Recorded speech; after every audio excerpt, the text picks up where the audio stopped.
Phoenix Suns fans, you guys. This was not the live stream that I thought was going to happen. If you guys do not know, today was my birthday.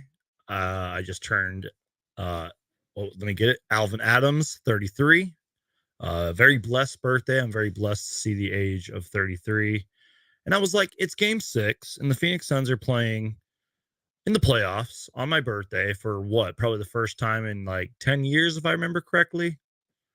I don't remember if they played last year on my birthday, but you guys get the point. And I thought that, this was going to be a closeout game.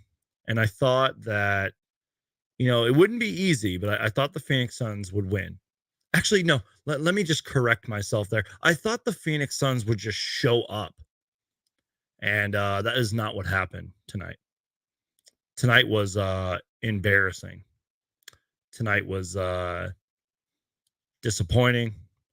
The Phoenix Suns deserve to lose this game, and the Mavericks have now forced a game 7. And, I don't really know if there's really much to talk about, but I do have some other things that, I did want to discuss.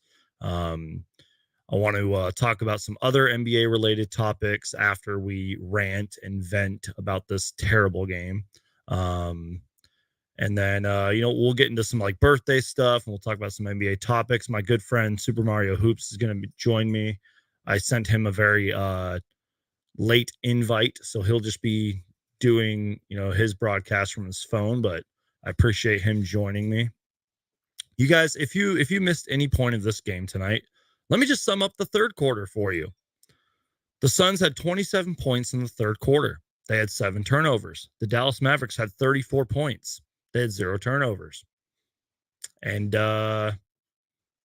Suns couldn't hit a 3 tonight. They turned the ball over. They had no sense of urgency on defense. They couldn't string together any runs, and it was just pathetic. It was just a terrible performance. Really not too much to talk about in terms of the first half. We're going to dive into it and everything, but I do want to crack open a Budweiser because I think I need one after tonight. Like I said, it's been a great birthday. I got some great stuff sitting next to me that I do want to show you that I got for my birthday. I appreciate everybody that's being in here. We are going to kind of do like a Q&A, ask me anything later. So if you guys want, ask me a question. Probably not about politics and religion and all that stuff, but ask me things and we'll talk about it. And like I said, we're going to be joined by my good friend, Super Mario Hoops 24. We already got a $5 super chat that we're going to dive into here in a second. And at one point, I got to let my dogs out of the room. So if you got anything, crack it open. If you're drinking water, go ahead and start chugging. Go ahead and just let your frustrations out in the chat, vent and rant about this game. Cheers to my birthday. Cheers to the Phoenix Suns. The Suns are going to win this series in 7. Let's talk about it. Cheers.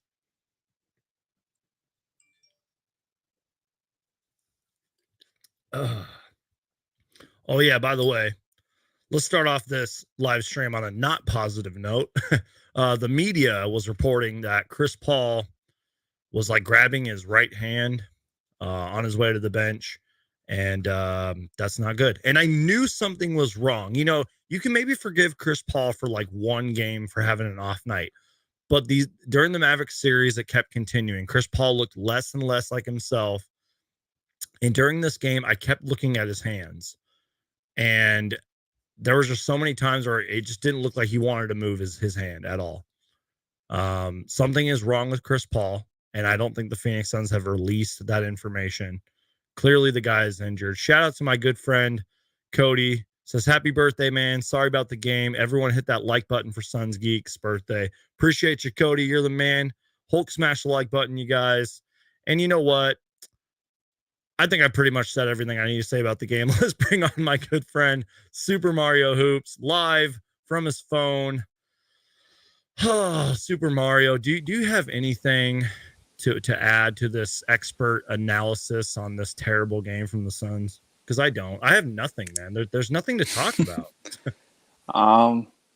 No. I mean, okay, that's the live stream, guys. Bye.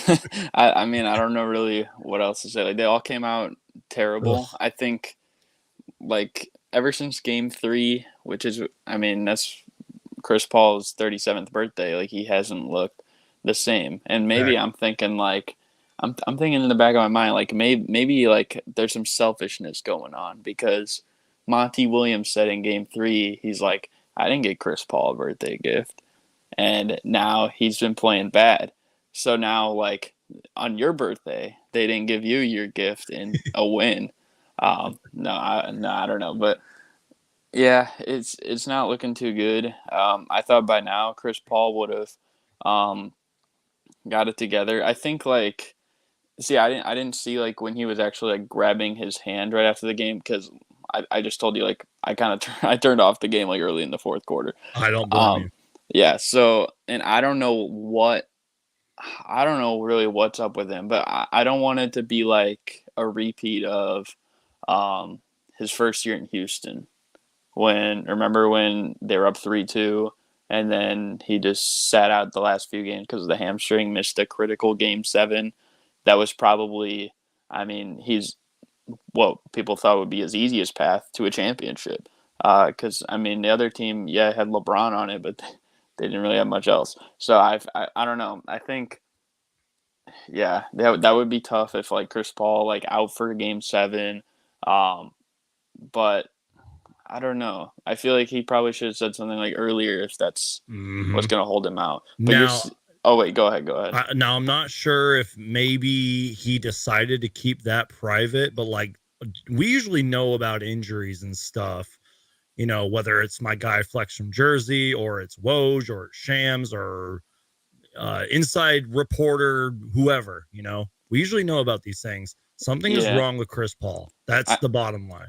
I just hate like when it's like excuse driven, and I don't think it Yeah. is because like it doesn't seem like he's trying to make an excuse. Um, He's out there, you know, and I yeah, know he's trying, but well, it's not, and I something's mean, wrong, man. this is also the guy who played through like the shoulder injury last year against the Lakers, so Mm-hmm. I don't think he's the type of guy. Now, maybe other guys, LeBron. Who? No, um, yeah, I mean, like, if you're doing something like that where it's like 10 minutes after you lose and you're wearing like a cast and stuff like that, that's a little different. But no, I think it makes it hard for the Suns to be successful because, like, you saw today, like Devin Booker really didn't play that good either, and because he's been mm-hmm. having to do so much over the past few games, like when he's not on, like they got smoked. It gave me, you know what it kind of reminded me of? It was so similar to who the Mavericks just played in the last round, and that's the Jazz. And everyone's been criticizing Donovan Mitchell a lot, but when Donovan Mitchell's not on offensively, and the one game that he wasn't, what happened? They got smoked It's a because team he is, effort. yeah, and it's like they're so reliant on Donovan Mitchell for their offense. The Jazz are, but when Chris Paul's not doing his thing, the Suns are so reliant on Devin Booker. That's how it is. And obviously, like he's not gonna have a great game every night. Like some games are gonna have cold shooting nights, and it's what you saw today. It's just like, and it's the concerning thing is like it really wasn't like an expected Mavs game. I mean, like Right? Luka was fine. Yeah. Jalen Brunson was like okay. I think Mm-hmm. Reggie Bullock was okay too. Yep. Dinwiddie had a good performance for Yep. his standards in this series. But guys like Kleber didn't really go off. Bertans didn't really go off. Finney Smith, I think he made like one shot all game, right? There So was 1-3 when I think it was like midway through the third quarter when Spencer Dinwiddie just drained the three. I was like, "Yep, this game's over." And that was in the third yeah, quarter. You know, yeah, obviously the Suns could have come back, but I was like, "No," I was like, "This game's over." yeah. But I you're mean, right. You're talking about other guys getting it going besides Luka, especially Reggie Bullock, who I think he scored nothing in Game 5. He got it going tonight. The Mavs played as a team. Their defense was incredible tonight. That was I took more notes on the Mavericks tonight than I did the Suns. Their defense was great. They were forcing turnovers. Luka was Luka. The Mavs also turned those turnovers into points. I felt the officiating was, it was what it was, but there's no blame at all on the referees, in my opinion. And someone brought is my guys over at the Suns Jam Session podcast. They brought this up at halftime. At halftime, the Mavericks had 16 fast break points compared to the Suns too. There was just no energy from the Suns tonight, no pace, no runs. They couldn't get any shots to fall. And you saw it in game 5. They went on that huge, like 17-0 run, and it changed everything. I don't even think we got many run, if any runs tonight. It was horrible, man. It was And just they a really, really bad game. and they were down 15 and a half, right? So, Yes. and that's a 14-point discrepancy. I mean, that's basically like the whole lead. Mhm. So, like, just right there off that alone, it's just like taking care of the ball. But I don't know. I think for one, Mikal Bridges, like, he's always really what I've thought him as like a wild card, where it's Yeah. like, he could be like a sleeper pick first. He could go off some games, but if he's not doing hardly anything, and he's gotten off to some really slow starts these past few games, like, it's going to be Excuse me. hard to win. It's a little similar, I think, to Drew Holiday for the Bucks, where it's like, he's going to give you that like defensive presence, but at the same What's he time, going to it's do on like offense? you got to give something on offense, Yep. exactly. So, and if he's not, like, I mean, even Drew like came through in the clutch the other day. I'm sure you saw that game with the Celtics. He didn't shoot great. I think he shot like 36% for the game, but he made timely baskets. Like, I think Mikal Bridges like needs to do that more. And DeAndre Ayton is just so soft. I'm sorry. I'm sorry, No, Suns fan. you're right. No, you He's are just right. too soft. I don't know how many times this guy's gonna grab an offensive rebound and just try and like finesse it up when he could just dunk it, or when he's like bigger than everybody around him. Like, I honestly said, after the Timberwolves series, because that's like when the Jazz series was over too. Like, Gobert and Karl Anthony Towns, stuff like that. Like, they didn't seem like, it seems like they had their problems in the playoffs, and there's ways that people can expose them. So obviously, it's like, guys like Jokic and Embiid, those are the best centers in the league. And I was talking with my dad, like, who's the third best center in the league? And we were thinking, like, well, maybe it might be Ayton, but I've seen too much Karl Anthony Towns and Ayton recently, because he's playing like too much, like too finesse Yep. lately. But I that's yeah. uploaded a clip during game 5, and I uploaded a clip tonight, and I just put the caption, "Come on, Da." Yeah. He catches the ball, and it's like he has butter fingers and butter all over his fingers, and he doesn't go up with finesse. He He's like doesn't Harden. flush it down. Like that controversial play when he like elbowed Luca. Like, why isn't he dunking that every single time? There was even Right. one play I want to say in the first half where like he caught the ball, he drove up, and he like laid it in. I was like, dude, we need to see more of that, DeAndre Ayton. And you're also talking about the defense. I haven't seen too much great defensive possessions from DeAndre Ayton. Maybe I need to look at the film more. But even if DeAndre Ayton is good on defense this series, I'm not seeing it, and it's not making an impact at all. And then you brought up Mikal Bridges, and I'm trying to find the tweet. As you were talking, I was trying to find the tweet. Somebody said that we need to start holding Mikal Bridges accountable when he doesn't have great offensive games. The only reason I agree with that statement, and I love Mikal Bridges. Look, I'm literally wearing his jersey T-shirt right now. Yeah. I love Mikal Bridges. I really do. He's the meme god, but he's getting paid $90 million over the next 4 years. You got to start showing up offensively. And I've said this to you. I've said this to many Suns fans throughout the season. When Mikal Bridges scores 17 points or more, or 20 points or more, we win a lot of games. And the whole team needs to be held accountable. Let's be real. Chris Paul, injured or not, he needs to be better. Devin Booker needs to be better. The turnovers need to stop. I tweeted this late in the fourth quarter. I said the Mavericks have 6 turnovers with 8 minutes to go. Any NBA team that has 6 turnovers with 8 minutes to go is probably going to win the game. And I haven't even read the numbers, but I think the Mavericks had like 16 3-pointers tonight. They just deserved this win. I'm not hitting the panic button. I believe in my Phoenix Suns, but damn it, the Mavericks forced a game 7. It was just a terrible, terrible night for the Suns. Yeah, I even made a tweet like, this series is like Suns versus Suns. It's not Yeah, even I saw Suns. that tweet. It's not even Suns versus Mavs, because Uh-huh. like, I thought personally after game 2, I'm like, this is gonna be a sweep. Because I thought like they had all the answers, but it seems like they just don't have that effort. Like, all 3 games they've lost, like, I think the biggest problem has just been like they didn't care. You know, like they didn't come out ready They to play. beat themselves, man. Yeah, like if they did the stuff that the Phoenix Suns do well, they'd win all those games, and they wouldn't even need to play all of them because it would be over in 4, maybe 5 games. But now it's like you're going to a game 7. Everyone knows anything could happen in a game 7.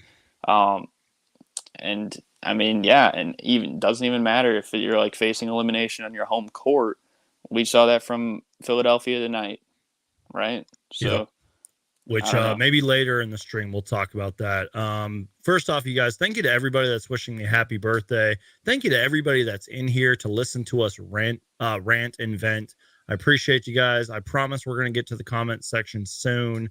But I want to show you guys a couple of things. We're gonna talk about some NBA topics as well, because there's clearly not too much to talk about in this game. But yeah, we definitely have lots to talk about tonight. It's gonna be a jam-packed show. I'm joined by my guest Super Mario Hoops, who was kind enough to join me on a very, very late invite. And before we continue here, shout out to Matt Peterson on Twitter. He's a great Suns follow. He used to work for the Suns. He uploaded this clip in slow-mo, and I hope I don't get copyrighted for this, but check out this terrible defensive possession from the Phoenix Suns. I upgraded my StreamYard account so I can actually show you guys clips and photos and all that. But yeah, check out this terrible defensive possession from the Phoenix Suns here. Look at this. So Luka's got the ball. Jay Crowder just kind of moves over, lets Luka blow by him, and there's nobody in the lane, nobody to protect the paint, and he just dunks it. And I even tweeted it out after that possession. I was like, the Suns are just looking at each other on defense. They're doing this, you know, they're lifting up their arms, they're looking at each other, no defense. And shout out to JJ Redick. I don't know if you like JJ Redick. I think he does a great job in terms of broadcasting. He's got a great podcast. He said it perfectly. He's like the Mavericks are just basically playing solid defense. They're clogging the lane. They're protecting the paint. Because you know the Suns are mid-range gods, especially Chris Paul and Devin Booker, and we haven't seen that in a while. And that's what the Mavs did great tonight. So let me just show you guys that play one more time, because it was pretty terrible. Look at this, just no defense. And I get it, everyone's on their man, but like there's no energy, there's no hustle, there's nothing. Like that was just a terrible possession. And then, as I mentioned earlier, when Spencer Dinwiddie hit that 3 midway through the third quarter, I knew the game was over. So yeah. Yeah. I think that's the one thing though that, you know, was killing the Jazz in the last series. How many times did they blow by their perimeter defenders? Did it to, I know Jason Kidd said we're targeting Donovan Mitchell, but they did it to him, they did it to Conley, they did it to Royce O'Neal, they did it to Rudy Bogdanovich, Gobert. Clarkson, Gobert. Like, dude, there was one play where Jalen Brunson in that series like put Rudy Gobert in a spin cycle and then just blew past him. Dude, Dinwiddie put Gobert on a poster. Mm-hmm. Yep. Like, that's already bad enough. But I think but the thing that the Jazz did though to counter it is they found, like, they didn't do it all series because they're a dumb team, let's be honest.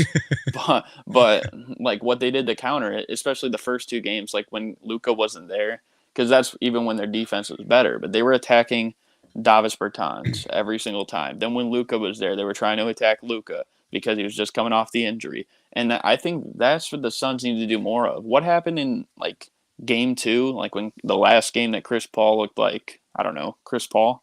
Right. Like everyone kept saying Chris Paul was targeting Luka all second half. I don't know why they're not trying to do that as much anymore. And it's like, yeah, they're going to draw more double teams. I've seen Booker. They're starting to double him a little bit here and there because, I mean, Chris Paul's not playing like Chris Paul. Look at Logan's comment. It kind of goes along with what you're saying. Why did Monty abandon the game plan from game 5? Mavs got so many open looks from 3. Yeah, exactly. Key word in that, abandon, or keywords, abandon the game plans. Like, well, and it was really like a transition. I mean, it really showed in the second half, but like it's from the second quarter of that game, because I think they had 4 threes in the first quarter, and then the last 3 quarters, I think they also had 4 threes. But I think like Reggie Miller was commentating, and he's like, "Oh golly Wally, they're going." Oh God, I could spend a whole hour on how bad Reggie Miller's broadcasting has been. They're going crazy on the threes, and then they only made 4 more the rest of the game I think I don't know how many the Suns made. I think they might have made like 12 or 13 last game. But the point is, like, they were guarding the 3-point line. And that's a decision you have to make when you're playing a team like the Mavericks. I don't know what it was. I forget what the stat was, but I think it said something like about 60% of their offense in the playoffs has come from the 3-point line. So it's Who, the like Mavs or Suns? for the Mavs. Yeah. So it's like if I'm a normal team, like I'm taking that away. And this is what hurt the Jazz once again, because Rudy Gobert would always come over. He never trusted his teammates, which sometimes like they might get an initial beat on the drive, but let's be honest, the refs are most likely going to call a foul anyways when Jalen Brunson or Luka Doncic are driving to the basket. It happens. It's happened all series. It happened all playoffs. But Rudy Gobert would always come over. Then they'd find an open Maxi Kleber, Dorian Finney-Smith in the corner, Reggie Bullock, and it's like you're just giving him more points. So it just doesn't make sense. Coda Kid. Shout out to my guy, Coda Kid. I had a few people on. I did like a quote call-in segment, and Coda Kid called in. But he says CP3 needs the athletic greens. And as unhealthy as I eat, this live stream is not sponsored by Athletic Greens. But seriously, check out Athletic Greens, because I actually kind of want to buy them because they're like $100. But apparently they're really good for your gut. But yeah, he needs something, man. I think something is wrong with his wrist or his hand. I'm telling you, like, I was watching his hand. It looked like he was just playing with one arm out there. It's not like the arm was injured. It's not. I don't know. Let's see what the media's saying real quick, because I hope it's nothing bad. But clearly, Chris Paul has not looked like himself, and it has just been rough. I'm trying to see if there's any other notes I have here too, but I mean, like, I feel like though this is like something like Game 7 is going to be huge for Chris Paul, especially because like we know guys like Booker and Bridges and Ayton and like Cam Johnson, those guys are going to be on the Suns for many years to come. Like the Suns are going to be great for the next several years, but Chris Paul just turned 37. Like nobody knows how much longer he's got. I know he just got his contract, but how many more years is Chris Paul going to be like Chris Paul? I mean, we're already seeing the decline of guys like Harden and Lowry, right? So, can I read you a quote that I have mixed feelings on? I'm so sorry to interrupt. No, you. Go ahead. I have really mixed feelings on this. Monty Williams said, and I quote, "I don't have enough time to talk about everything that's eating at me. I don't think we understood the desperation that we're going to play with, or that they were going to play with." That scares me. Like, do the Suns not know they were in a closeout game tonight? Sorry, go ahead and continue with what you were saying, but no, I was just saying that scares me, man. Like, I don't think the Suns knew what was on the line tonight. I was just saying, like, I mean, the person who's played most below like how they should in this series for the Suns has been Chris Paul. Like, you could look at Mikal Bridges and you could look at DeAndre Ayton, and they could do things better, but I mean, Chris Paul's got to be the one who steps up the most. I mean, he's the motor of the team. And especially like at this point in his career, like everyone thought last year, okay, he's going to break through. He's going to win the championship. And then a lot of people after he lost in the finals, they're like, nah, it's over. And it's like now you get the best record in the NBA, but who knows how many more years you're going to have like this with Chris Paul. Eventually like, Father Time's undefeated, right? Yep.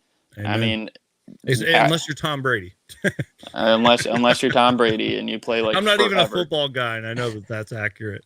You could fake retirement and then come back and everything like that, and then get signed to a $300 million broadcasting deal when your career is done. Yeah, I saw that. Insane. That's insane. But no, like if I'm Chris Paul, like I get it. Like maybe your hand does hurt. Like we won't know until like this. I mean, we won't know until the playoffs is over. Right? Like, we may not even know. Because, like, even if they win Game 7, like, we probably still won't know, right? Because they're not going to probably reveal that information. But, I mean, you got to do something, right? You can't just be turning the ball over and, like... not being aggressive on offense, which he had a couple of shots, but it wasn't consistent. There was no consistency with the whole team tonight. He's just been like deliberately passing up shots. Like I was getting mad watching him. Like I think it was in Game 5. It was in the first quarter. and eventually like they turned it around like as a team. I think like Book went crazy, but like he was just passing up everything. And I've told you this, I think when we did the one of the streams like during the Pelican series, like it makes the Suns somewhat predictable. Like when Chris Paul is just like passing, like all like almost the whole game until the fourth quarter. Like I think you can't only open up maybe one quarter to be aggressive as a scorer. Like this is something that made Michael Jordan the GOAT, really, because like in the first quarter he would look towards getting his other players involved. Once the second quarter started, he would look for his own, and then it would make it so much harder on like everyone that was guarding him. But like for Chris Paul, it's like if you're playing the passing game, almost like a Rondo or something like that, for majority of the game, it's like people are just gonna be like, okay, we're gonna double team Booker, or okay, we're gonna put Dorian Finney-Smith on Booker. Okay, we're gonna like trap Ayton when he gets the ball in like the 15 feet area, or crowd him on the rebounds. Like it's just kind of predictable at that point. So like I don't know, Chris Paul has got to do something. I'm really not expecting him to have like a master class type of game in Game 7. Like I feel like, dude, if he can just get 10 and 10, that'll be fine. That would be good enough for me. Well, 10 and 10, and you got to have like a point guard assist to turnover ratio. Facts. Like that's the thing. Like if he had 10 assists and maybe 3 turnovers, exactly, that's fine. You can live with that. Mm-hmm. Yep. But if he has 10 assists and like 6 turnovers or 7 turnovers, it's probably not going to cut it. I don't know. Yep. And they got to force Luka into tougher decisions too. They did that a lot better. They have done that good at home in this series, which is good. I mean, every home team has won up to this point. So I don't know. Maybe that'll help out too. But yeah. Thank you for saving me on this live stream tonight, by the way. But you're absolutely right. It seems like when the Suns go to Dallas, they just don't want to play, and they don't want to play like themselves. Now, I feel like they have, in terms of Luka, I feel like they have gotten better. Because Luka had like 45 in Game 1, and I think his scoring numbers have gone down. He's still going to get the numbers regardless. He's putting up incredible statistics, and he's unstoppable no matter who you put on him. But someone said it earlier in the chat, like, what happened to the adjustments from Game 5? What happened to the game plan from Game 5? We haven't seen that. So let's look at the numbers here. We'll start with Dallas, because I don't even know if I want to talk about Phoenix tonight. Luka had 33 points, 11 rebounds, 8 assists, 4 fouls, 1 turnover. That was key right there. I mentioned the turnovers earlier. Dallas finished the game with 6 turnovers, as I mentioned. So, yeah, incredible performance from Luka tonight. Reggie Bullock, who had 0 points, I think, in Game 5, finished the night with 5 threes made, 19 points, 7 rebounds, 40 minutes. And then let's keep looking. Jalen Brunson didn't shoot very well tonight, but he finished with 18 points. And then I'm seeing numbers from their bench. Spencer Dinwiddie, 15 points in 21 minutes. 9 points from Maxi Kleber. And then that's basically it. But you get my point. The Mavericks had help tonight. The Suns didn't. The highest points off the bench was Torrey Craig with 6 points in 15 minutes. Even though I think guys are giving good minutes for the Suns, the numbers aren't there. And I feel like last live stream, I said the opposite. I said, like, they're putting up good numbers in the minute. I don't know. I don't know what I'm talking about, but the Suns need bench production. They need, someone was talking about Cam Johnson and everything, but it's literally just a team effort at this point. Devin Booker tonight, 39 minutes, 6 for 17 shooting, 19 points, 8 rebounds, 8 turnovers, 4 fouls. Chris Paul, 13 points, 5 fouls, 5 turnovers, 36 minutes. DeAndre Ayton, 21 and 11. And I feel like I've said this 3 times already, 4 times. Don't let the double-double fool you. Just go look at the tape. DeAndre Ayton has not played well. And I don't know. I'm at a loss for words.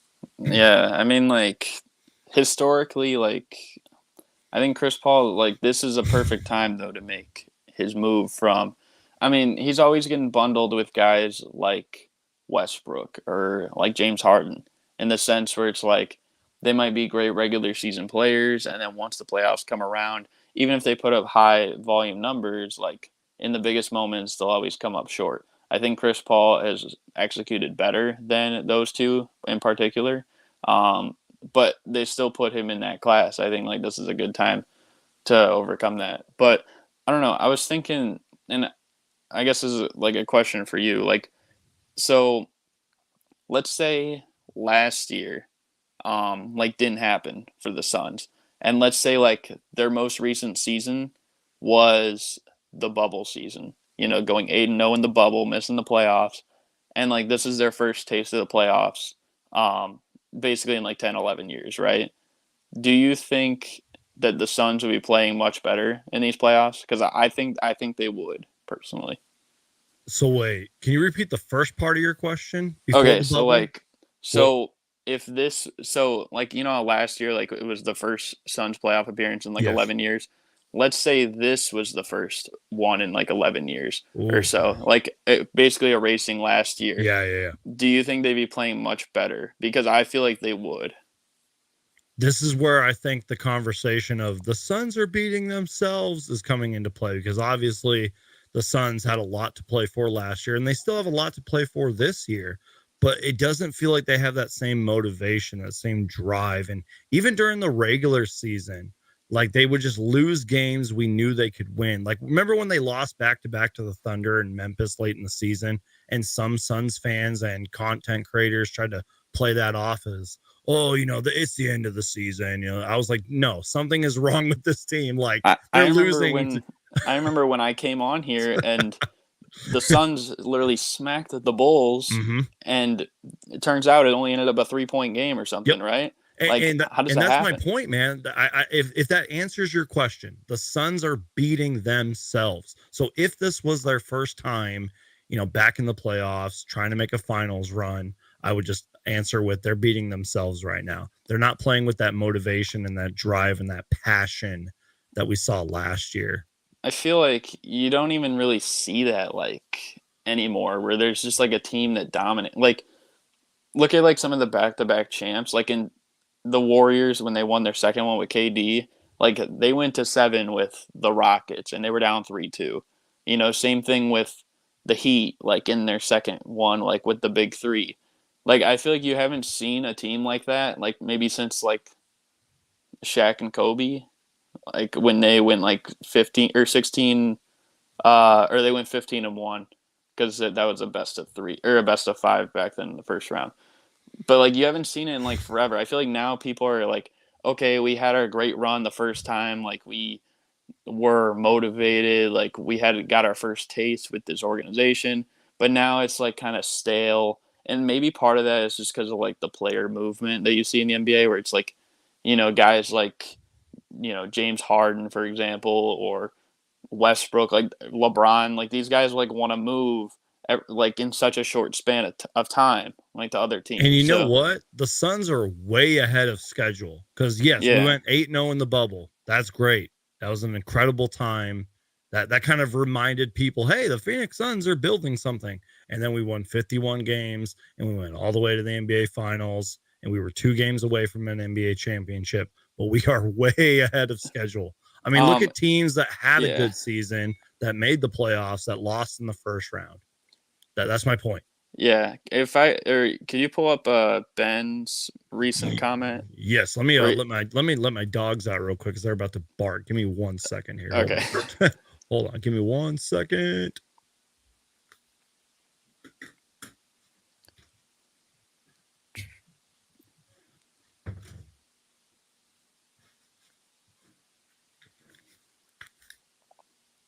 Okay, I'm back. So okay. sorry about that.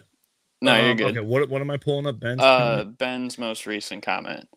It says Yes. it says Why? why, How's the experience from last year equating to poor performance this year? and it's not that the experience is hurting them.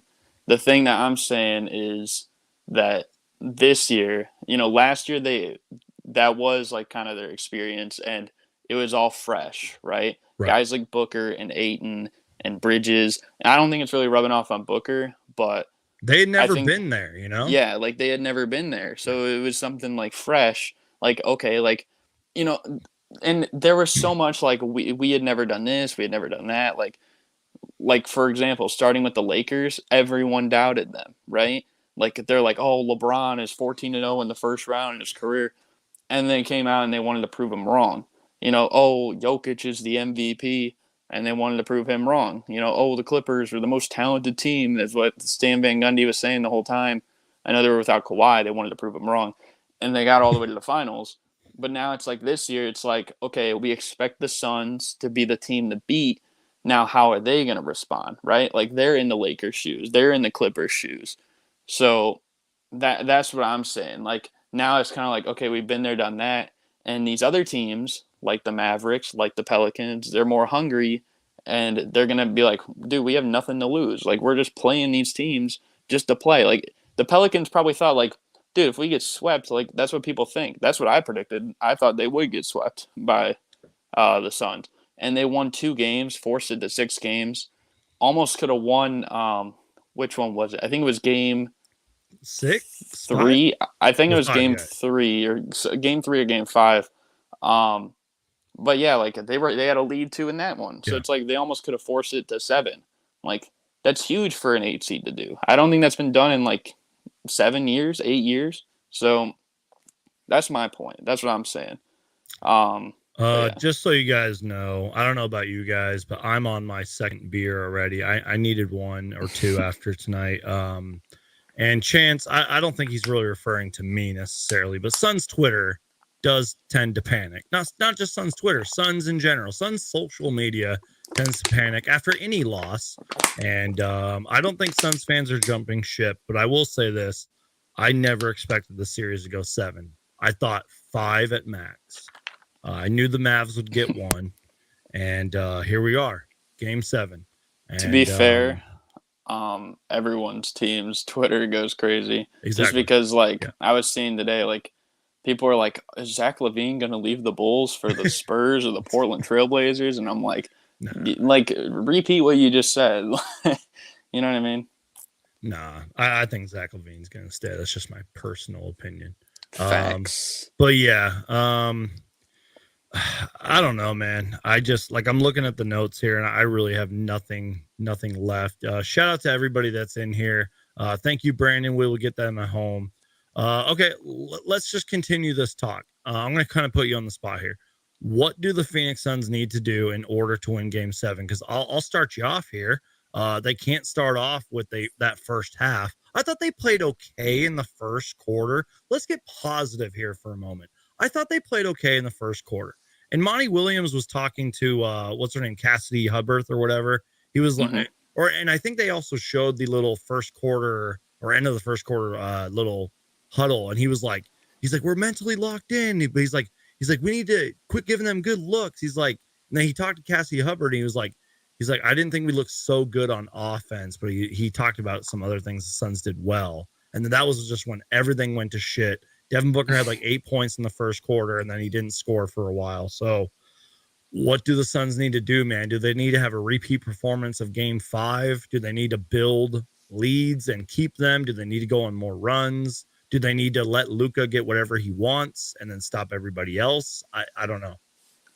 Yeah, I mean, well, that method kind of right there is what helped the Clippers beat the Mavericks the past few years. Yeah. Like Luka would go off and get his, but at the end of the day, like come fourth quarter, like they'd put Kawhi on Luka, and then basically he'd have to dish these other players on his team who would be ice cold because they wouldn't get in a rhythm hardly all game, and then Luka wouldn't be able to do anything because he'd have Kawhi Leonard on him. So like maybe you could do something like that, like with Mikal Bridges, like down the stretch of the game.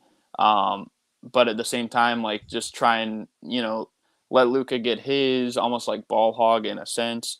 Some of these other guys who have like high usage rates, I think Luka has a 40% usage rate in playoff history, which is insane. Because I think the next highest is Jordan, who for one he's the GOAT, and then for two it's like 4.5% lower than that. So I noticed that. I was like, that's actually pretty impressive by Luka, man. That's a lot of time, like having the ball in your hands. So if they could just make him, get his maybe, and then like I guess it would throw everyone else off. I think on the other end though, like they gotta exploit the mismatches a little bit. They gotta move the ball too. Like Facts. Thank you. that's the other, like, there's so many times where it's like they might make one pass All and then just series, isolate. we've barely seen ball movement. All series. I think, and I mean Booker's been pretty good at that too, but I thought he was kind of getting a little selfish Yep. today, at least. Oh, you're So, not the only basketball fan / Suns fan that thinks that. Like so many Suns fans are calling him out for that. and I think Game 7 will be better, but like clearly the Suns, they're not going to get as many 3-point looks as the Mavericks. They're probably not going to make as many 3-pointers as the Mavericks. Let's be real. But that's where it's got to start. Like, I honestly think how they open up games most of the season, like they've usually gone to DeAndre Ayton. Yep. I think they got to go inside, whether it's Ayton or whether it's like back cuts with Bridges or simply just moving the ball, and they got to finish strong. Like, that's the other thing too. And then as the game wears on, just keep targeting guys like Luka Yep. or Davis Bertans, stuff like that. And then if the game is still close at the end, like I said, you'd probably put Bridges on Luka Doncic, make him distribute the ball. A lot of those guys probably aren't going to be in a rhythm. I think the only guy maybe that I'd be worried of that might be on a hot start, like in that core, would be like Maxi Kleber. But it seems like everyone else on that team, like they need to get a few shots under their belt before they can get a rhythm. Exactly. Maybe Finney Smith on a good day, but it's very, very rare. The Suns need to get a rhythm, and then you brought up DeAndre Ayton, and this comment that's on the screen right now is talking about DeAndre Ayton. Is even Monty Williams said it too. He's like, when DeAndre Ayton has a mismatch down low with the smaller guys, he needs to dominate. He said that basically word by word. And DeAndre Ayton needs to be big. Chris Paul needs to be big, whether he's hurt or not. Devin Booker needs to quit being so selfish, or he and the Suns need to make some damn shots. Cam Johnson needs to make some shots. Your boy Landry Shamet needs to make some shots. There are some moments and flashes where I thought Landry Shamet's been okay, but he's not making shots. Nobody on this bench is producing. DeAndre Ayton needs to be better, needs to play better defense. We're not seeing that.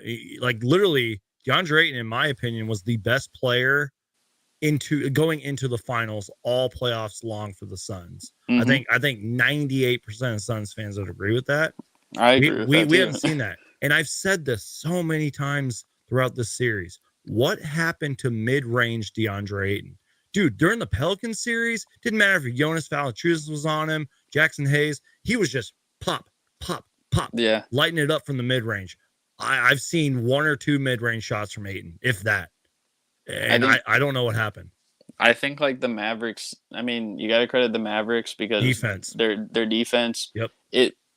It's not like their defense is like suffocating or anything, but it's just like they're in your face. It's one of those defenses that's going to make you like question every decision. And you can even see that like when he's putting the ball up for tips or like when he's doing his hook shot. Like I've never seen him like force up like hook shots that quickly and like it just seems like he's throwing it up there, right? Yeah. Like I don't even know. Like it reminds me kind of like when Robin Lopez played on the Bulls, and he would just like chuck it up like so fast, like over like the side of his head. I'm like that's kind of like what I'm seeing from Ayton right now. But I don't know. The perimeter defense is embarrassing too. Way too late on closeouts. There's been games where the Mavs have killed us from the corner three. Devin Booker ball watching. I'm not blaming it all on Devin Booker, but Devin Booker ball watching, not contesting, guys just not hustling. It just comes down to the little things, man. Like, I don't know. It's been rough. I mean, like we'll talk about this, I'm sure, like later, but I mean, you could just look at Miami today. Their ball movement was huge into their win. So. By the way, we've gone a lot longer with the Suns rant than I thought we were, and we still have lots more to talk about. So you're welcome to stay because I do want to get your opinion on some of these NBA related topics. Feel free, you guys, to ask us Suns related questions. You can ask me anything at this point. We are going to move on to some other NBA topics, unless you got any other Suns, Mavs, Game 6 related stuff. I think we've pretty much put the nail in the coffin, but I do have some stuff I do want to kind of pick your brain about. So any final thoughts on this game? Nothing really. I mean, all it is I mean, it's a Chris Paul legacy game in Game 7. Like And it's a he son's effort thing. that as well. But I think like if he really wants to win a championship, he's near the end of his career. Like this is probably going to be his best chance left. Guys like Booker and Bridges and Aiden, like I said, like they're going to be around for a while. The Suns are going to have several chances down the line. But I think of it like how would I make a comparison? I mean, like I guess you could use the Warriors, but we don't know like what they're gonna become. Like I guess guys like Jordan Poole and Kaminga, Like like the they're gonna be healthy there. Warriors. But like, how many years left are they gonna have of like Draymond or Yeah, Clay? like the healthy Warriors. Yeah, I mean, Curry's like a star, but like right. the other two like all star caliber players in the big three, like nobody knows how many more years they'll have left. So if I'm Chris Paul, you got to show up. As simple as that. You just got to show up. I know his hand, whatever, but no, can't make excuses or anything like that. You Listen, got to you show up. guys, I've been avoiding talking about this, and I'm not gonna lie. I'm letting the beer get to me right now. But I'm glad you brought this up. I'm not saying this is I'm trying to stay positive here. I'm not saying this is the Suns' one and only opportunity this decade to win a championship. Right. Because let's be real, we don't know what's gonna happen next year, 2 years, 5 short years from now. Who knows? But you guys, we this has to be it. I mean, I said this from the beginning. I was like, the Suns have to get back to the finals at worst, because it would be pretty badass if the Suns went to back-to-back finals. That'd be amazing. But as the series goes on and the playoffs go on, I'm getting a little nervous on the Suns' championship hopes. I just think like it isn't the end for the Suns because like they're gonna have even in like 5 years from now, like a lot of those guys are gonna be in their prime. I think they'll be fine, but like for Chris Paul right now, like you're looking at him, you're paying him, so he's gonna be the point guard for the next several years. Um, so oh wait, oh he just left, but no, like he's gonna be the point guard there for the next few years. You're paying him big money, but like I said, Father Time is undefeated. He's likely only gonna regress from this point forward. I know he's been great like for stretches during the season. At one point, he was top 5 in MVP voting in most people's assessment, and he was great, especially closing out the Pelican series. But like I said, that stuff doesn't last forever. And when you just turn 37 years old, like I feel like honestly, like these next few years are only going to get tougher for the Suns. And then maybe once Chris Paul is gone, they're going to revive it again because these other guys are going to hit their prime. They're going to fill that void. But at least for this part, like in the Chris Paul era, like it's almost like now or never. Yeah. That's how I see it. Sorry, I went away there for a second. I had to open the door and do something. But yeah, I don't know, man. Game 7.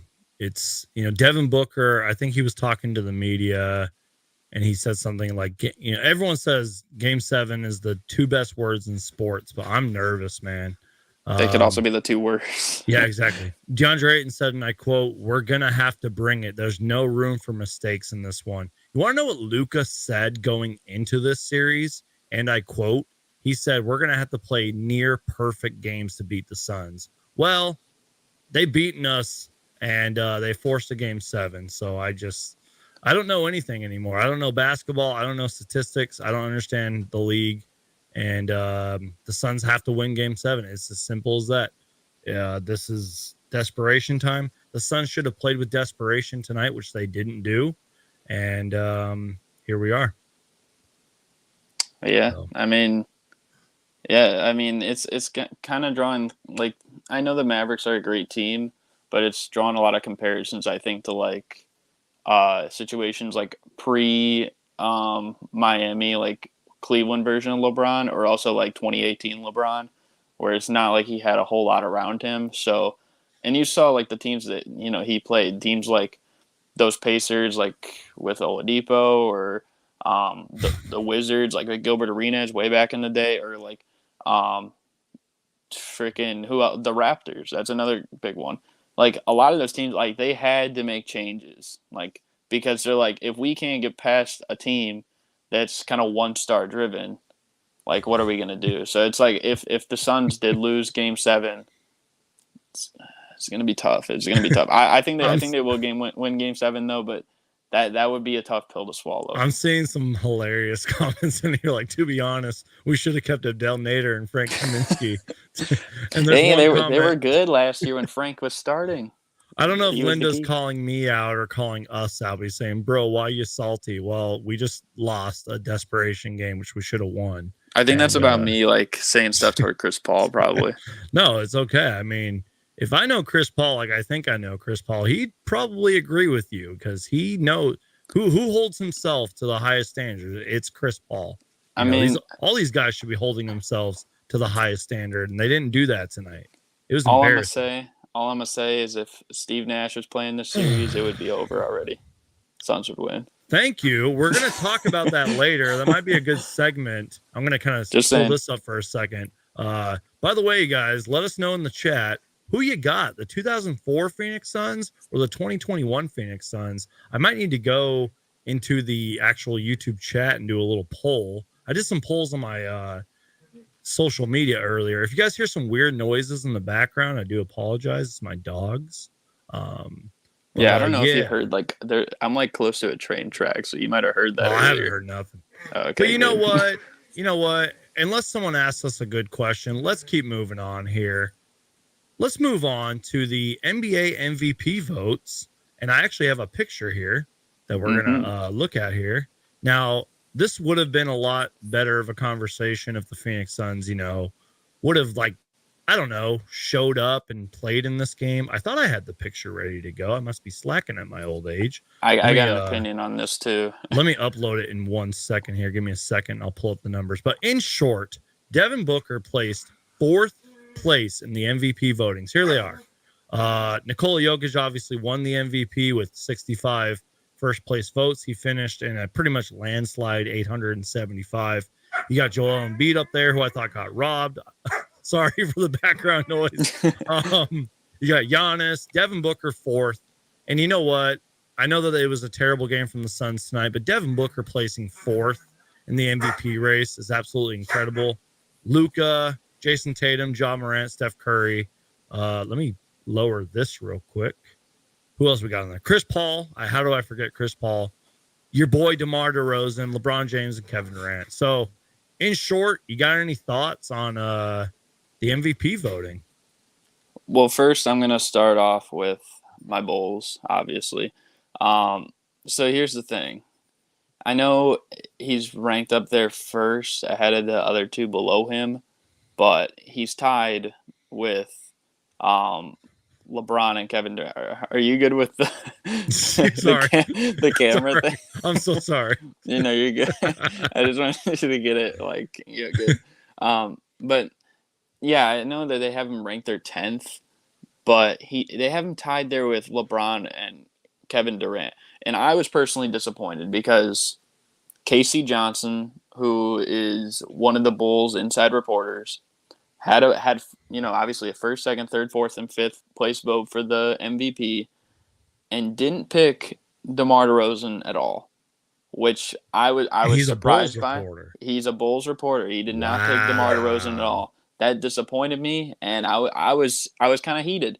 But you see on there, right? You see that he got one vote, one 5th place vote. Let me put in perspective.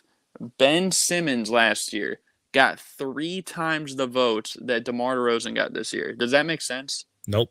And you want to know why it doesn't make sense? Because at one point, I thought DeMar DeRozan was the MVP, and a lot of media members thought he was the MVP as well. Up until early February, pre-All-Star break, this guy was everyone thought he was top 4, right? Yep. He was above Luka. He was above Tatum.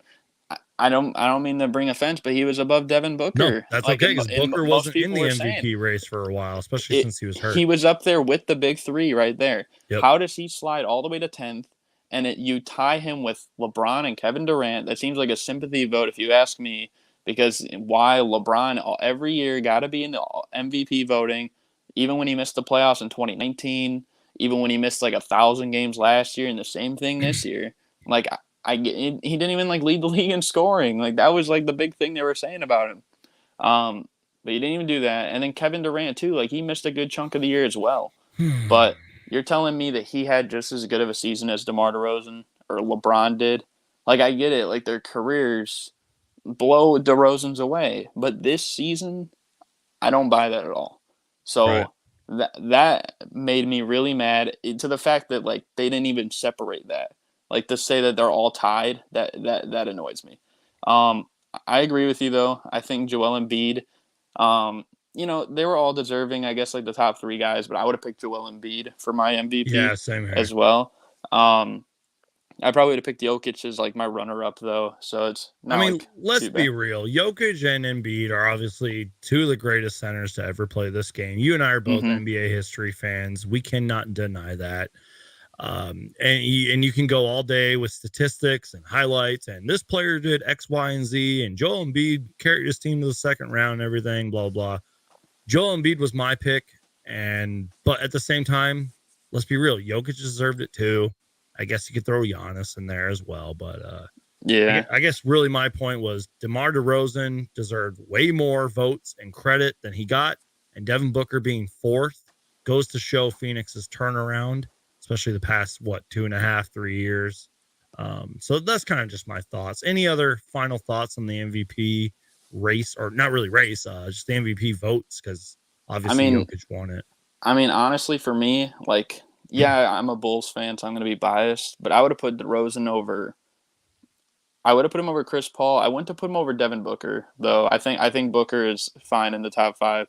I would have put him over Chris Paul. I would have put him over Ja Morant. I mean, we saw the Grizzlies play without him, and I would have put him over Steph.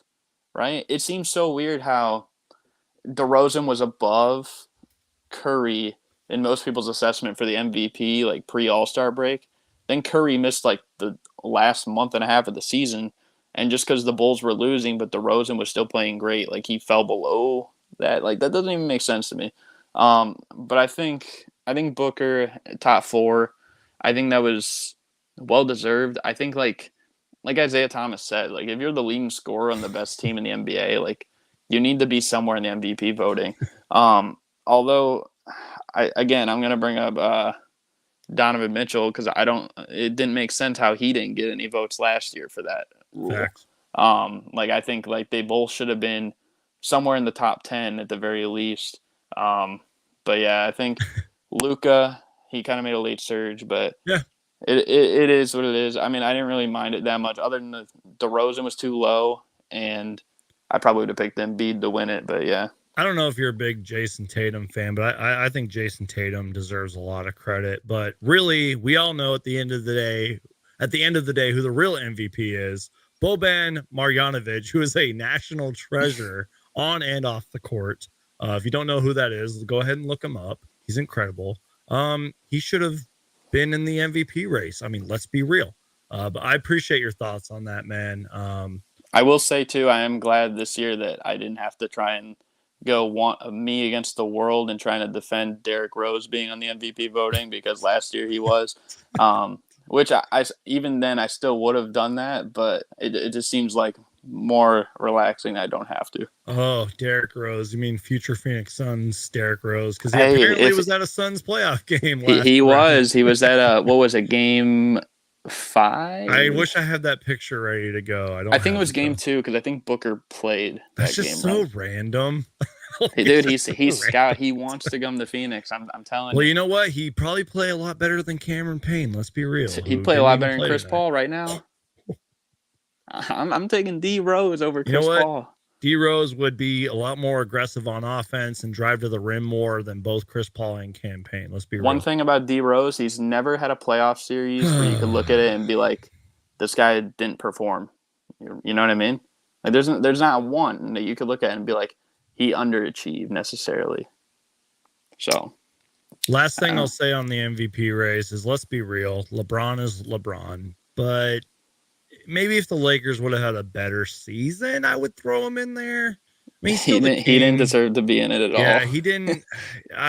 Neither did Durant really. I mean, like I like KD, but He Yeah, missed too I many like KD games. too. Yeah, exactly. Like My have my my logic is if you don't qualify for the like points per yeah. game, rebounds per game, like you didn't play enough games to qualify. How can you qualify for MVP? Because let's be That's real. Let's say Devin Booker had like statistically an incredible season, but he like wasn't playing many games. People would be like, "Oh, well, Devin Booker didn't play enough games this year," you well, know. people And used that against. Well, they used it against Joel Embiid last year, yeah, and exactly. they used it against Embiid like even when he Yep. won, or even his rookie year, they gave Yeah, it to Malcolm Brogdon.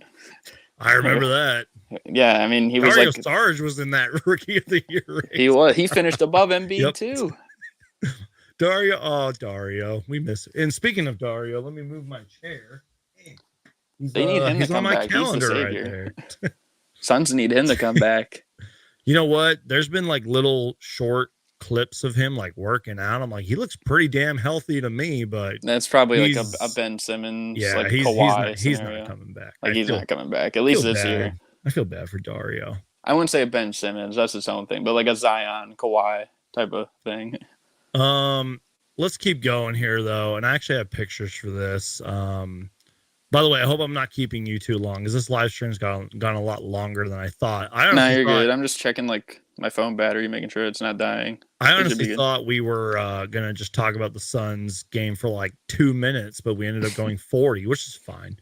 So the new NBA trophies, and I got some things to read here. Oh god. Hopefully my reading ability is good enough to read this. But the NBA today unveiled a lineup of reimagined, keyword there, reimagined trophies for the NBA postseason, and are named after NBA legends, which I'm not gonna lie, I actually like that part. Who have helped shape the league, blah blah blah blah, for postseason excellence. The NBA is naming its conference champion trophies after two NBA legends, my boy Bob Cousy, who JJ Redick hates for some reason. I'm not Oscar a Bob Robinson. Cousy fan either, I will say. And Oscar Robinson that's for their my boy. outstanding yeah, I know that's your boy. Yeah, for their impact on the court, and as they made early presidents of the National Basketball Players Association. So, in short, I'm not going to read anymore. Let's just look at these trophies. Here is the Larry O'Brien trophy, which, if I'm correct, the lines are now silver instead of gold. Maybe I'm wrong on that. Yeah, you might be right. Actually, I thought they were like black before. And then I don't know if that Larry O'Brien trophy, kind of near the bottom, was always there. And then we're gonna look at the rest here, because in short, Super Mario, I think what they basically announced is that there's finally gonna be a Western Conference Finals MVP and an Eastern Conference Finals MVP. That was really the big takeaway here. And then you got these trophies right here, which I think they look pretty cool. I don't know how I feel about the silver. So just any thoughts? I'm just going to keep kind of pulling these photos up so everyone can see them. Yeah.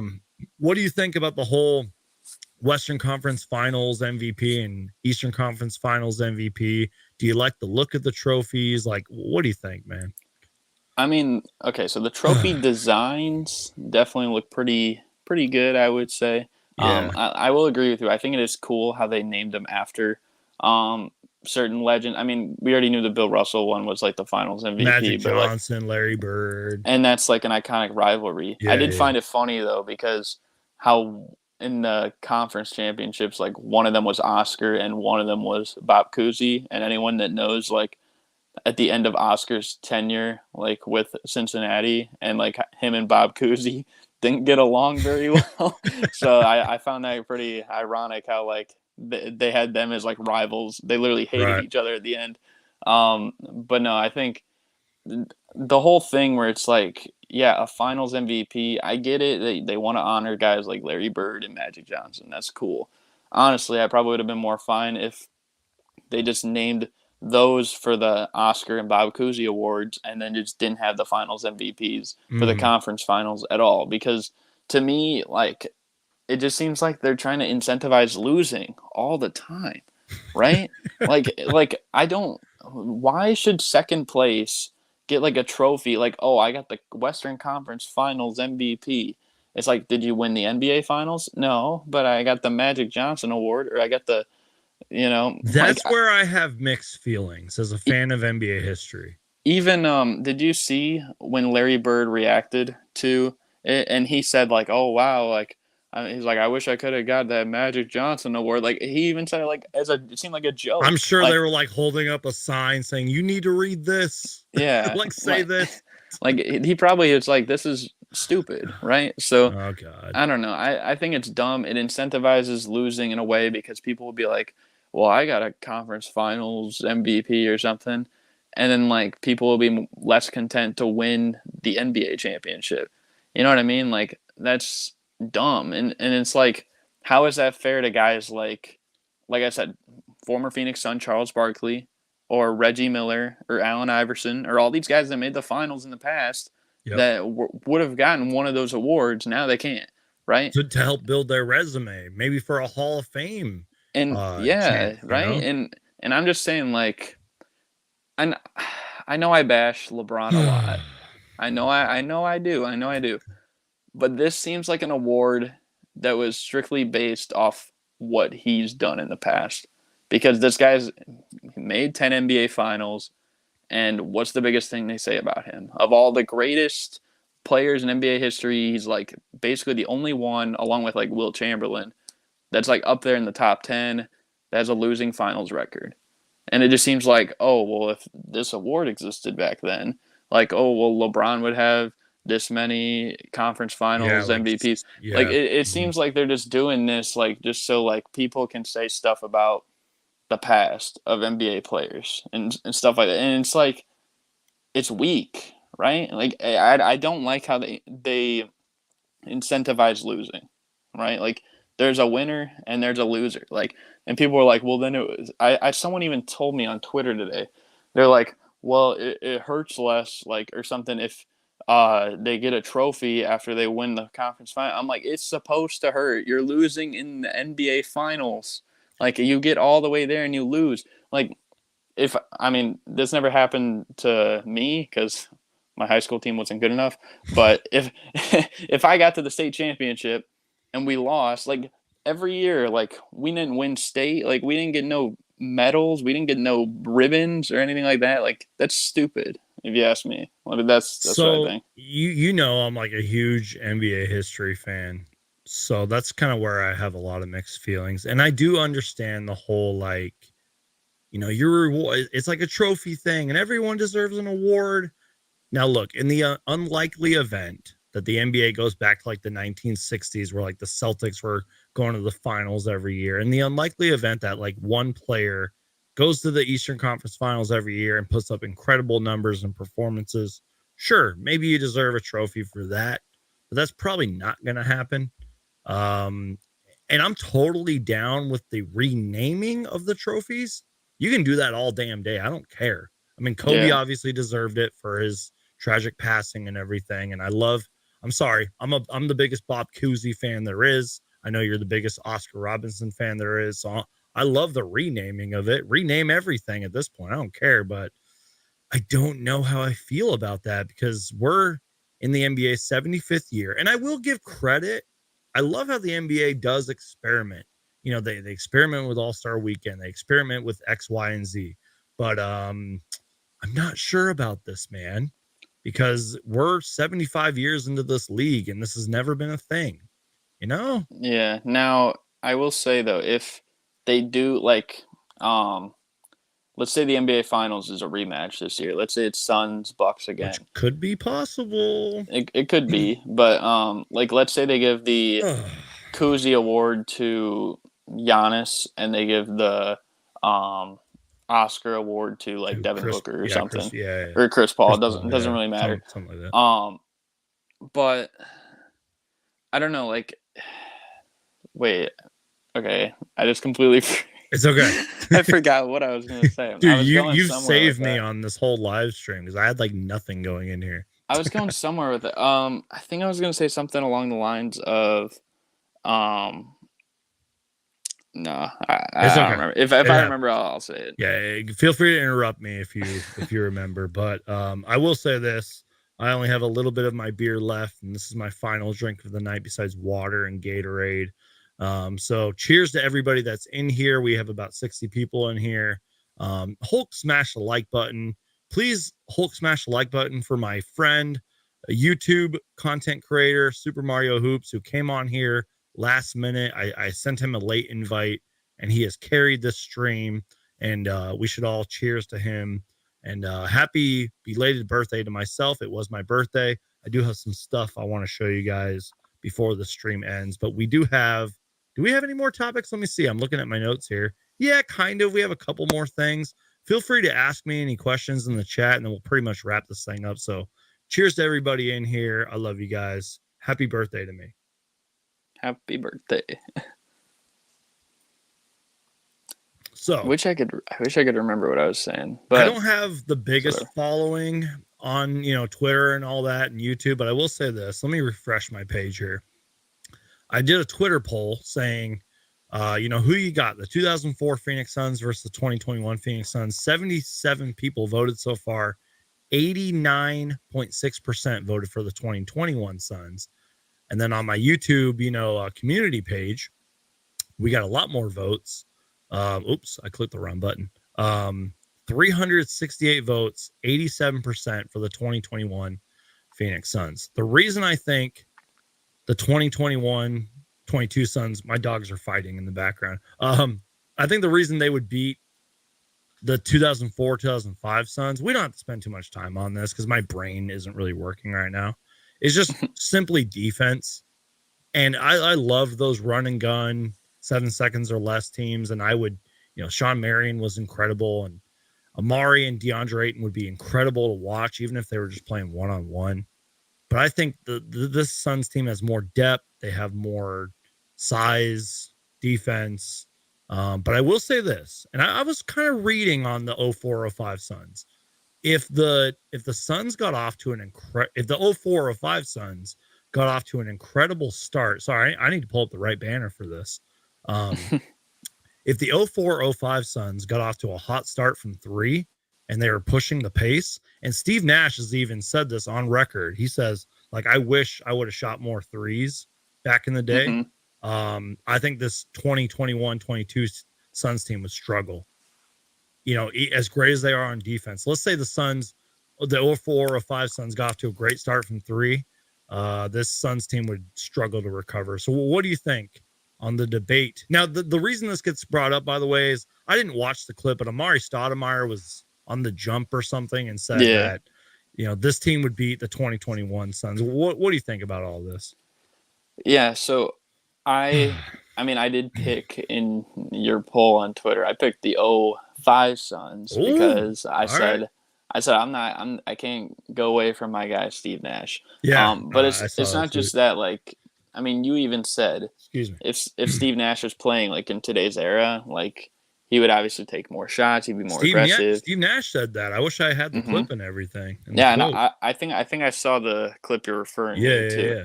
But and obviously one of the best 3-point shooters ever would be perfect for this era. I don't know if I agree that they have more depth, because I think the starting lineup, first of all, for that Suns team was juiced, because you had Nash, you had Quentin Richardson, Joe Johnson, Stoudemire, Barbosa. You had Jim Jackson on the team as well. That was an underrated player right there on the Suns team. I think he only played a season or two, but he was that's why I always say the next year I think Nash definitely deserved MVP, because you combine him with Quentin Richardson with Stoudemire, they lost 60 points per game through injuries or people leaving the next year, and he still led them to where they were. But I don't know. I think personally for me, I think head to head, with Nash and Chris Paul. I know Chris Paul is great. I know he's done great things, but I trust Steve Nash more in the playoffs. I think he a lot of the times that he lost, it's simply just something that was unfortunate, the Robert Horry incident. Yeah. That was unfortunate that they lose Stoudemire and they lose Boris Diaw in a critical game, and I think they lost the next game by 3 or something like that.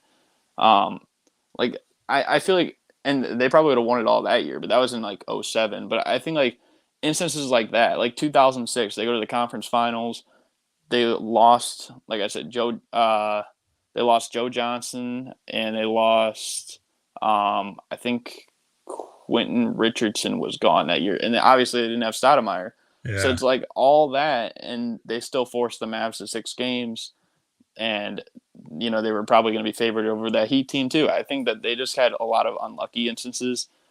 Like for Chris Paul, on the other hand, like he's had some unfortunate instances, but at the same time, like he's choked. Like he choked against the Spurs in 2012.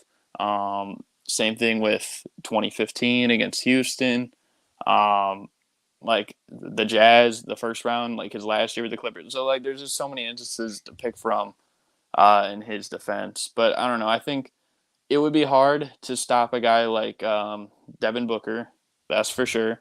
I think Mikal Bridges would be nice on the defensive end, but at the same time, it's like So this was team's Sean gonna Marion, you know? exactly. Sean Marion, didn't even mention him. Yep. But like those guys would probably almost cancel out. Honestly, like Yeah. There'd be a lot of canceling out in that hmm series. I, It would I just would be probably so say even. I personally think Sean Marion is better than Mikal Bridges. I know Bridges is great, but I would probably take Sean Marion. Well, Sean Marion could do it on the offensive end too, and was a lot hmm more athletic for the most part than. Averaged, I think he averaged like what 21 a game that Yep. next year. So, Could low key um, hit the three too. He had a hmm weird looking jump shot, but it could go in. and he was great. He was great when they had like they had guys like Marbury on the team, Yep. right? Like That pre was when he was Nash. coming up. Yeah, that hmm was. Yep. So personally, for me, like I know that team probably doesn't have the same level of defense. But Uh, offensively and experience Offensively, wise, they're just so OP. It's yeah. so similar. Honestly, it's a better version of the 2018 Rockets, Hmm. who, I mean, in this modern era of ball, they won 65 games. I feel like if that Suns team was translated into today's era, they might have won like 67 games, 68 games. And I get it, their defense wasn't great, but whose defense really today is like, locked down like that? Maybe the Celtics, right?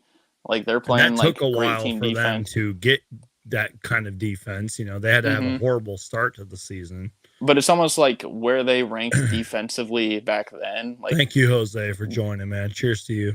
you put them in today's era, like they would probably only be a better defensive team as well. Yeah. But yeah, I I think mean, all that honestly, considered. we could debate this all day, hmm but I wanted your thought. I think that was pretty good analysis for the most part. And look, the only people that really know is God and the players that played on that 04-05 Suns team. So who knows? And even they don't Yeah, know because they're exactly. never going to Like, yeah, play these guys. exactly. So I don't know, man. But it's fun. It's fun to kind of do on 2K as well, though you kind of got to like update the rosters and everything.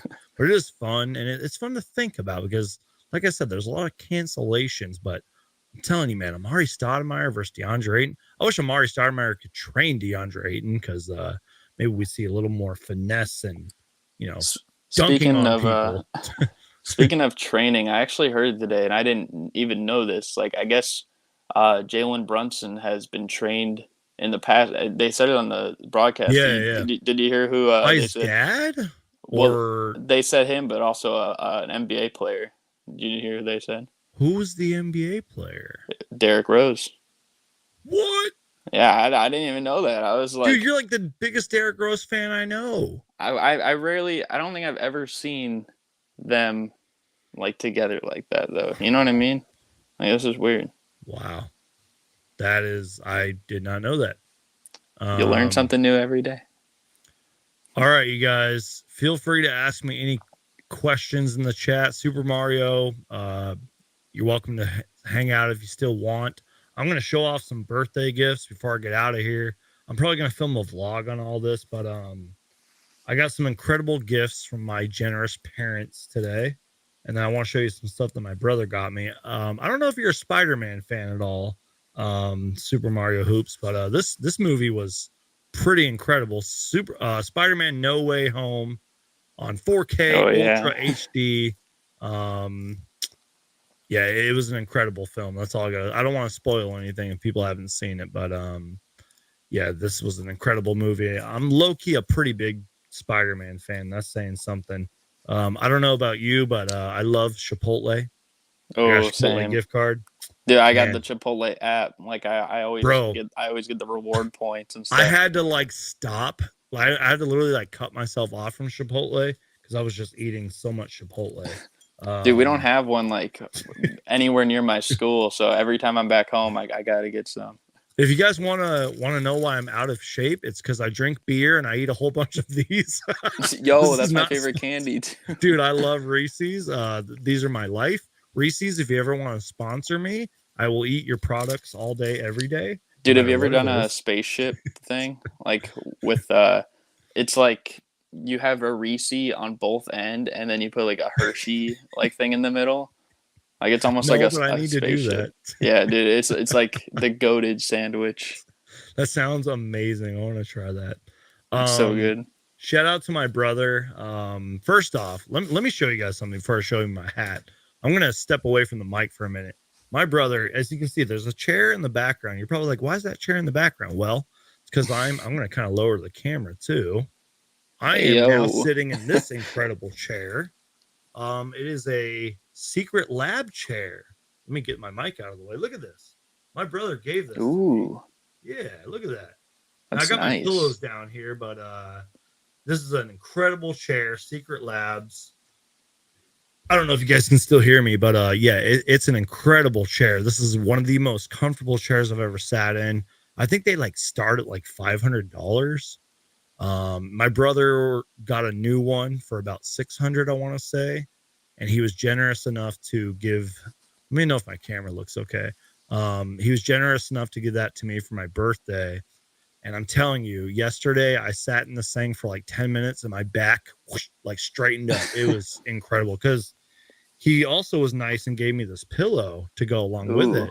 And this, oh my God, dude, like if I had no pillows and this was the only thing I had, I would sleep like a baby every night. Like it's the best pillow I've ever had. But along with that, How many pillows have you ever had? I have one over there. I'm sitting on one plus this thing. Um, That should be for the 33rd birthday. So ranking the top 33 pillows. My brother was also nice enough to give me this hat. Like I said, I'm probably going to film a vlog and show you guys everything that I got. But he gave me this awesome Phoenix Suns hat, orange Ooh. Suns hat with the vintage Suns logo right there. Pretty badass hat right there. And then he gave me a couple Suns t-shirts. And then, I got like some other stuff. And apparently my parents said that they have like another gift coming for me. So that's why I want to do a vlog later. But Ooh. I got this Oh, shirt. wow. Yeah, this shirt's kind of badass. Yeah, that's nice. Got this shirt right here. Badass. And then he gave me this shirt. I'll show you guys a closer look of this in a future vlog. But this shirt's pretty badass too. Got Devin Booker on there. The Arizona State or Arizona, all that good stuff. So pretty badass. And that's pretty much it. I got some other little things, but it was a blessed birthday. I'm blessed to see age 33, and I'm blessed to have so many great people in the chat watching us vent and rant about the Suns game. My dogs are eating something. And I'm blessed to have a good YouTube friend who knows his stuff like you, Super Mario Hoops. So I appreciate you being here, man. Any final thoughts? Anything you want to say before we get out of here, man? Nah, I mean, once again, like happy birthday. Thanks, man. But yeah, I mean, I think on my birthday this year, like when the Bulls played, I think we were playing OKC and we were up like 28 and we only won by like 1 point. So, I mean, I don't know. Maybe it's just like the disappointment of the birthday thing. Like it's against us or something, but it is what it is. I think game 7 will be better for the Suns. They'll It make up has to be. for your birthday. They'll make up Yep. for Chris Paul's birthday. And yeah. You know what? Can we end the stream on an amazing comment? No Suns underwear gift? Whack. Oh, they do make Suns underwear, boxers or whatever, but I don't have enough pride in me to buy those.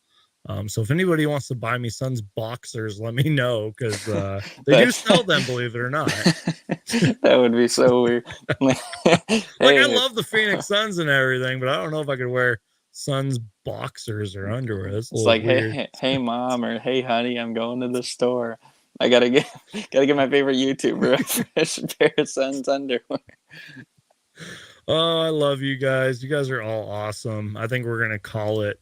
It's been a great stream. The stream's gotten a lot longer than I thought. Stay tuned for more streams. Game 7. When do we even play next? Let me see. I think Before we it's get out of here. Sunday. Sunday. They don't have games on Saturday. I don't know why. Ooh, I might be able to do a play-by-play on Sunday. That'd be badass. Yeah, it's Sunday, Game 7, and no matter what, we got to win. Or you guys might actually see me cry on a live stream. I'm glad it's on Sunday because I go back to work on Monday. Same here. I actually took today off and Friday off because I was like, I don't want to work on my birthday. So besides this, because this actually felt like work tonight because the Suns played so horribly. But I love you guys. Make sure to Hulk smash the like button. Get some sleep, everybody. Super Mario, thanks for being here. I owe you big time, man. And you guys are all awesome. Make sure to Hulk smash the like button. And I will see you guys next time. Hulk smash the like button. Go Suns. We're going to win this game. We're going to win the series in 7. Go Suns.